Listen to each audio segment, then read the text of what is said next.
Background যে সে একসময় আনসারের সদস্য ছিল। এই আনসারের সদস্য কিভাবে সেনাবাহিনীর কমিশন অফিসার হলো, দিস ইজ অ্যানাদার কোশ্চেন।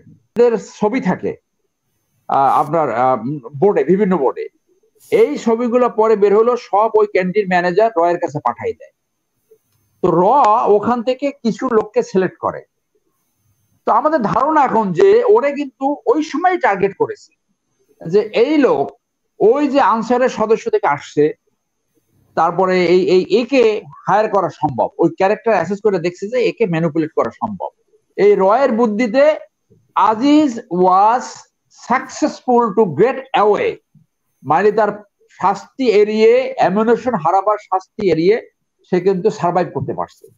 র্যাবের যে কয়েকজন কর্মকর্তার এগেনস্টে যে স্যাংশন আসছিল, তারপর অনেকে সংখ্যা দিয়া বলেছে, অনেকে তারিখ দিয়ে বলেছে, অনেকে ভিসা স্যাংশনের কথা বলেছে, এগুলো কখনোই কিন্তু এখন পর্যন্ত আসেনি। তো এই আজিজ সাহেবের এই স্যাংশন এসে এইটা কিন্তু প্রমাণ হলো যে স্যাংশন আরো আসতে পারে, বা স্যাংশন আবার আসছে। তো এই জিনিসটা আসছে, এবং এইটার ফরহাদ ভাইয়ের সাথে আমি একমত যে তাদের সরকার রেজিম চেঞ্জে এইটা তেমন কোনো ভূমিকা রাখবে বলে আমি মনে করি না। তবে এইটার এই এফেক্টটা হবে যে যারা এখন বিভিন্ন বাহিনীতে চাকরি করছে, যারা সিভিল প্রশাসনে চাকরি করছে, যারা দুর্নীতিতে নিমগ্ন, যারা ক্ষমতার অপব্যবহার করছে, যারা এরকম গণতান্ত্রিক প্রক্রিয়াকে বাধাগ্রস্ত করছে অথবা গণতন্ত্র ধ্বংসে কন্ট্রিবিউট করছে, তাদের তাদের অ্যাগেনস্টে এই ভিসা রেস্ট্রিকশন আসতে পারে, স্যাংশন আসতে পারে। এইটা কিন্তু প্রতিষ্ঠিত হলো। এখন আপনি আসেন যে আজিজ সাহেব যে চ্যালেঞ্জ করেছে, সো এইটা এইভাবে দেখা যায় যে এরশাদ শিকদার, আপনারা জানেন কুখ্যাত এরশাদ শিকদার, তো এরশাদ শিকদার তো 13টা খুন করেছিল, কিন্তু মরার আগে সে কিন্তু বলছে সে ইনোসেন্ট, সে কোনো কিছুই করেনি। তো এইটা যেহেতু আমরা লিগ্যাল প্র্যাকটিসে আছি, এবং যারা লিগ্যাল প্র্যাকটিসে তারা এটা জানে যে যখন ট্রায়াল করে ফাঁসি হয়, তখন তার ডিফেন্স লয়ার এইটা বলে আপনার কেস ভালো ছিল, কিন্তু আপনি এখান থেকে বিচার পাননি, যাক আপনি কিন্তু এপিলে এইটা বিচার পাবেন। তো এপিল কোর্টে আসলো, হাইকোর্টে এসে এখন তার ফাঁসি বহাল রইলো। তখন তার লয়ার তাকে এই সান্ত্বনা দেয় যে আপনি এখান থেকে বিচার পান নাই, আপনি এপিলেট ডিভিশনে বিচার পাবেন, মানে সুপ্রিম কোর্টে আপনি বিচার পাবেন। তো সুপ্রিম কোর্টও তার ফাঁসি বহাল রাখলো, বলে কোনো অসুবিধা নেই, আপনি রিভিউ করলে ওইখানে আপনি বিচার পাবেন। রিভিউ রিজেক্ট হয়ে গেল, বলে না, আপনার প্রতি অত্যন্ত অন্যায় করা হয়েছে, আপনি প্রেসিডেন্ট মার্জনা পাবেন, ক্লেমেন্সি পেয়ে যাবেন। তো এখন ক্লেমেন্সিও রিজেক্ট হয়ে গেল, ফাঁসি কাঠগড়ায় যাইছে। এখন কয় উকিল সাহেব আপনি তো এত কিছু বললেন, বলে আপনার প্রতি অন্যায় করা হয়েছে, আপনি কিয়ামতের দিনে বিচার পাবেন, আপনার প্রতি ন্যায় বিচার হয়নি। তো যারা চারিত্রিকভাবে দুর্বৃত্তায়ন, মানে তাদেরকে বিচার করতে গেলে বা সত্য কথা বলতে গেলে তারা সবসময় চ্যালেঞ্জ থ্রো করে, তারা সবসময় বলবে যে আমি একেবারে পীর হাফেজ, আমি একজন মৌলবী, এইগুলো সবই মিথ্যা। আমি আপনাকে তার আগে বলে রাখি, আজিজ সাহেব, তার নামটার সাথে আমি জেনারেল নামটাও ব্যবহার করতে হেজিটেট ফিল করি, because he is not a character to become a general. He is not an officer who should have been promoted to the rank of lieutenant colonel. এই লেফটেন্যান্ট কর্নেল হওয়ার মতো তার ability. আমরা যখন সেনাবাহিনীতে চাকরি করেছি, আমরা যাদেরকে প্রমোটেড হতে দেখেছি, মেজর থেকে লেফটেন্যান্ট কর্নেল সিলেকশন হয়, এবং সেখানে সমস্ত তার সিনিয়র অফিসাররা, জেনারেল সাহেবরা বসে প্রমোশন বোর্ড করে, সেই বোর্ডে তার সবকিছু থ্রেড দিয়ে ডিসকাশন করা হয়। তো ডিসকাশন করে সার্বিকভাবে যোগ্য হলে তখন তাকে প্রমোশন দেওয়া হয়। তো উনি লেফটেন্যান্ট কর্নেল হলেন, এইখানে রাখেন। এখন লেফটেন্যান্ট কর্নেল হয়ে উনি একটা ব্যাটালিয়ন কমান্ড করেছে, আর্টিলারি। সেইখানে 4 বক্স অ্যামিউনিশন খোয়া গিয়েছিল, হারিয়ে গিয়েছিল।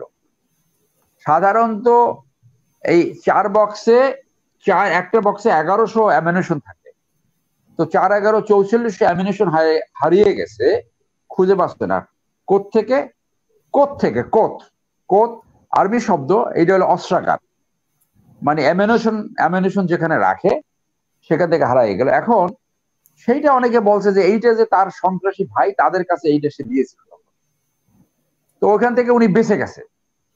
সো লেফটেন্যান্ট কর্নেল হয়ে সে যখন এই কমান্ড করলো, এইটা আমরা যখন সেনাবাহিনীতে চাকরি করেছি 1988 থেকে 2007 পর্যন্ত আমি চাকরি করেছি, এটা একটা অকল্পনীয় ধারণা ছিল এরপরও যে সে চাকরি কন্টিনিউ করতে পারবে, he can retain his service, তার চাকরি কন্টিনিউ করতে পারে। That means he was able to manage it, সে এটা ম্যানেজ করতে পেরেছে। এখন আসেন যে তার আরো ব্যাকগ্রাউন্ড, যে সে একসময় আনসারের সদস্য ছিল। এই আনসারের সদস্য কিভাবে সেনাবাহিনীর কমিশন অফিসার হলো, দিস ইজ অ্যানাদার কোশ্চেন। আপনাদের আর্মিতে এবং পুলিশে বা অন্যান্য সার্ভিসে একটা প্রভিশন আছে যে তাদেরকে অফিসার পদে প্রমোশনের একটা প্রভিশন খোলা রাখা হয়। যেমন যারা এই এসআই হিসেবে জয়েন করে তারা কিন্তু প্রমোটই হয়ে এএসপি হতে পারে। সেনাবাহিনীতে আবার এই প্রভিশনটা খোলা রাখে, যাদের কোয়ালিটি আছে ইন্টিমেট পাস করে ঢুকে তারা চেষ্টা করলে সৈনিক থেকে আবার অফিসার হওয়ার জন্য ওই আইএসএসবি ফেস করে অফিসার হতে পারে। কিন্তু যারা সৈনিক র্যাঙ্ক থেকে আসে তারা ওই মেইন স্ট্রিম, যারা যেমন জিল্লুর ক্যাডেট কলেজ থেকে পড়ে আসছে, যারা ডাইরেক্ট কমিশন, তাদের সাথে একটা গ্যাপ থাকে, মানে ওই মেইন স্রোতে তারা ঢুকতে পারে না কখনো। তাদের চিন্তা ভাবনা, কন্ডাক্ট, এই সব কিছুতে একটা গ্যাপ থাকে, কেমন জানি মানে বোঝাই যায় যে কোথায় জানি একটা গ্যাপ। তো এই যে আনসারের সদস্য কিভাবে অফিসার হইলো, দিস ইজ ওয়ান কোশ্চেন। এখন আসেন, আমরা যখন মিলিটারি একাডেমিতে ছিলাম তখন ওইখানে ক্যান্টিন ম্যানেজার ছিল একজন হিন্দু। সো জেনারেল আজিজ সাহেবরা কিন্তু ক্যাডেট ছিল কবে, 1982-83, মানে 18 লং কোর্স আমি, সে হচ্ছে 8 লং কোর্স। তো 10 কোর্স 5 বছরের সিনিয়র, তার মানে আমি 86-তে ছিলাম, তারা 81-82-তে ক্যাডেট ছিল। ওই সময় থেকে ওই ক্যান্টিন ম্যানেজার, ওই ক্যাডেটদের ছবি থাকে আপনার বোর্ডে, বিভিন্ন বোর্ডে। এই ছবিগুলো পরে বের হলো, সব ওই ক্যান্টিন ম্যানেজার রয়ের কাছে পাঠাই দেয়। তো ওখান থেকে কিছু লোককে সিলেক্ট করে। তো আমাদের ধারণা এখন যে ওরে কিন্তু ওই সময় টার্গেট করেছে যে এই লোক ওই যে আনসারের সদস্য থেকে আসছে, তারপরে এই একে হায়ার করা সম্ভব, ওই ক্যারেক্টার অ্যাসেস করে দেখছে যে একে ম্যানিপুলেট করা সম্ভব। তো এখান থেকে লেফটেন্যান্ট কর্নেল হয়ে অ্যামিনেশন হারায়া সে কিভাবে বাঁচলো, তাকে রক্ষা করলো জেনারেল মাসুদ, যেটা আমরা জানি। General Masud Chowdhury comes from রক্ষী বাহিনী। রক্ষী বাহিনীদের একটা সুবিধা ছিল যে তারা আওয়ামী লীগ মনে করে যে রক্ষী বাহিনীর অফিসাররা তাদের নিজস্ব অফিসার, তাদের ঘরের ছেলে। জেনারেল মাসুদের একটা অ্যাডেড অ্যাডভান্টেজ ছিল যে সে হলো সাইদ ইস্কান্দারের ভাইরা। তাহলে জেনারেল মাসুদ দুইটা অ্যাডভান্টেজ পেয়েছে, রক্ষী বাহিনী অফিসার এবং সাইদ ইস্কান্দারের ভাইরা। ওই সাইদ ইস্কান্দারের ভাইরা হয়ে সে বিএনপিতে প্রভাব বিস্তার করছে, এবং দেয়ার বাই এই রয়ের বুদ্ধিতে Aziz was successful to get away, মানে তার শাস্তি এড়িয়ে, অ্যামিনেশন হারাবার শাস্তি এড়িয়ে সে কিন্তু সার্ভাইভ করতে পারছে। তাহলে আপনি দেখেন, 1981-82 সালে যদি প্ল্যান করে থাকে, তো এখান থেকে সে লেফটেন্যান্ট কর্নেল পরে চিফ হলো কবে, চিফ হলো আপনার 16-তে, 16, 17, 18 নির্বাচনে সে চিফ ছিল 3 বছরের টার্ম, 16-র মাঝখানে বা তারপরে, আমার এক্সাক্ট মনে নাই। তো রয়ের প্ল্যান দেখেন, দীর্ঘমেয়াদী প্ল্যান দেখেন। 1981-82 সালে তাকে রিক্রুট করেছে, তার এত বড় বিপদ, এই অ্যামিনেশন হারানো থেকে তাকে সার্ভাইভ করতে পেরেছে, এবং সেইটা ফল দিল কখন, 2016-17 সালে।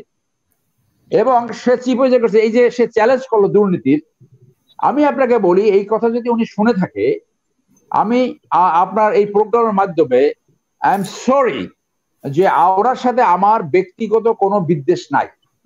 ওনাকে আমি আমার সিনিয়র অফিসার হিসেবে শ্রদ্ধা করি, ভালোবাসি, কিন্তু অ্যাজ এ ইনস্টিটিউশন, উনি ইনস্টিটিউশনের যে ক্ষতিটা করেছে, এবং আমি একজন দেশের নাগরিক হিসেবে, আমি একজন প্রাক্তন অফিসার হিসেবে, রিটায়ার্ড অফিসার হিসেবে দেশের স্বার্থে আমি কথাগুলো বলছি। আমি ওনাকে পার্সোনালি আন্ডারমাইন করতে চাই না, কথাগুলো বলছি, to strengthen the institution, to strengthen the post of chief of army staff.